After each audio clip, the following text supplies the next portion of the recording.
You know that feeling, right? When you're speaking English and you're searching for that perfect word, but all you can manage is just good or maybe big. It feels like you've got this whole movie playing in your head, but you can only describe it in like black and white. Oh, absolutely. That sense of being just short of really saying what you mean, it's super common. You've got the grammar down, the basics are there, but the vocabulary feels a bit stuck. Well, that is exactly what we're digging into today. And forget, those endless vocabulary lists, the ones that just disappear from your brain almost immediately. Right, like free pizza at the office party, gone in seconds. Exactly. So our mission here is to uncover some simple, natural strategies, ways to actually boost your English vocabulary without feeling like you're cramming for a test. Precisely. We're not talking rote memorization. This is about real growth, stuff that fits into how you already use English every day. Yeah. Think of it like unlocking potential you didn't even know you had. Okay, so let's unpack this. First stop. Something you probably do already. Reading.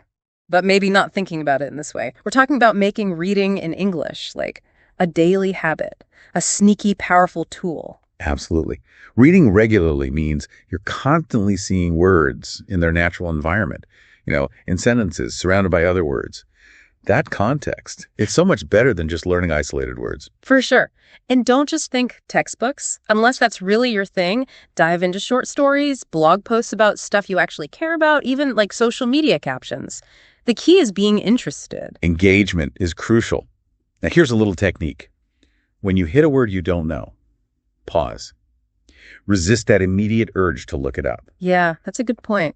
Try being a word detective first, right? Look at the sentence, the words around it. Can you make an educated guess? What might it mean? That active guessing, that inferencing, it really helps your brain engage and remember later. It's like figuring out a recipe from the ingredients you recognize. And then this part helps make it stick. Physically mark the word. Underline it. Highlight it. Circle it. Whatever makes it stand out to you. And after you finish reading, maybe take just a couple of minutes. Transfer those words you marked into a notebook or a digital note. Yeah. Just the act of writing it down again helps reinforce it, creates a record. Okay, let's make that concrete.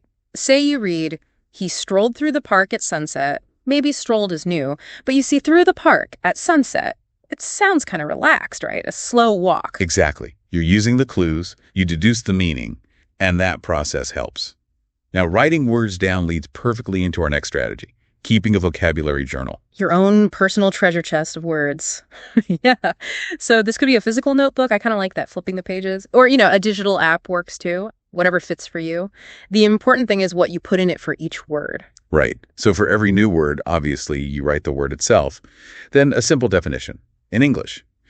Keep it straightforward, easy to understand, not some super academic thing. Yeah, a definition for you. And then this is really key. Write your own sentence using the word. See how it actually works in practice.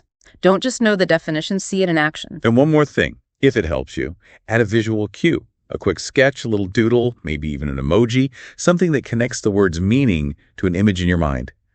Engaging more senses helps memory. Okay, so let's say the word is curious. Your entry might be curious, definition. Wanting to know or learn something, sentence. She was curious about how the magician did the trick. And maybe that thinking face emoji? Perfect. That little visual hook, that emotional link, it can really anchor the word in your memory. It's easier to pull up later. Okay, shifting gears slightly. Let's talk about a more, maybe passive way to learn, but still really effective, watching English content. Ah, the fun part. You get to kick back and learn. Think about English TV shows you like or YouTube channels you follow. It's not just downtime, it's actually a learning opportunity. Yeah, but you got to be a little intentional about it. We suggest like a 3-step approach. First, just watch with English subtitles on. See the words, hear the words, connects the sound and the spelling. Okay, subtitles on. Step 1, then step 2. Step 2 is more active. When you hear a new word or phrase, something interesting, pause the video. Just quickly write it down, capture it. You don't even need to fully get it yet. Got it. Pause and jot. And step 3. Step 3 is about reinforcement. Go back to that part. Listen again. Really focus on how the word is used. What's the context? Then try saying the sentence out loud yourself. Maybe even try to copy the speaker's intonation. Ah, okay. So you're getting it through your ears, your eyes, and then you're activating your voice too. Double, triple reinforcement. Now, here's a smart way to organize all this learning, grouping vocabulary by topic. Yes. This taps into how our brains naturally work. We remember things better when they're connected. So instead of random words, you learn words related to a specific theme. They link together in your mind. Makes sense. Like, if you love cooking, you could focus on food words, right? Ingredients, maybe zucchini, cilantro, or cooking verbs, chop, boil, grill. Learning them together feels natural. Exactly. Or maybe you're planning a trip. You can learn travel words, book a flight, passport, luggage, customs. The whole travel context becomes a memory hook for all those related words. And it works for abstract stuff too, like emotions. Totally. You could learn a group like excited, frustrated, calm, nervous all together. Grouping them by the theme of feelings helps you sort and retrieve them later when you need them. It just seems way more effective than trying to brute force memorize a list of totally unrelated words. It really is. Your interest in the topic provides a natural framework. Okay, so you're reading, watching, journaling, grouping. But learning vocabulary isn't passive. You got to use it. Right. Get in the game. Which brings us to the next point. Actually using these new words in your own personal sentences. This is where it really starts to stick. Understanding is one thing, but actively using the word, that cements it. It's about taking ownership of the word, making it yours. And the key is personal, isn't it? Make sentences about your life, your experiences, your opinions. That connection makes the word way more memorable because it means something to you. Take a word like generous. Instead of a generic sentence, make it personal. Like, my uncle is generous. He always buys gifts for everyone. That specific personal link, that's powerful. It's like planting the word in your own mental garden. Okay, now for something a bit more playful, word games. Can playing games actually help build vocabulary? Oh, absolutely. Learning doesn't have to be a drag. Word games are a fantastic way to practice and reinforce what you know, and it's usually pretty low stress, which is nice. Yeah, definitely. There are some great apps out there, right? Like WordUp, Quizlet, Anki. Anki is interesting because it uses something called spaced repetition. Basically, it shows you words just before you're about to forget them. It's quite clever, scientifically based for memory. Wow, okay. Like a personal trainer for your vocabulary. And what about like classic games? Yeah, don't forget those. Online Scrabble, crossword puzzles, they're fun. Interactive ways to bump into new words and use the ones you know. And you don't need hours, right? Even to say 10 minutes a day could make a difference. For sure. Little and often. Consistency is key. It turns practice into a kind of fun mental exercise. Cool. Okay, another smart strategy, learning word families. What's that about? This is a great vocabulary multiplier.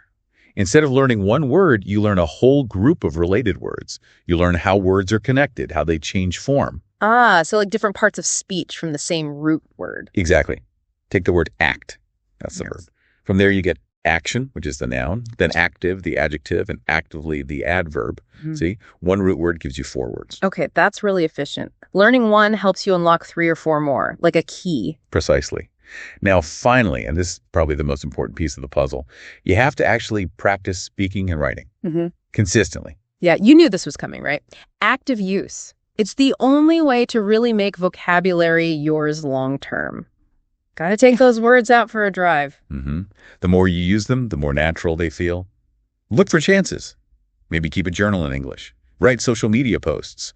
Talk to language partners. Even if it feels a bit awkward at first, right?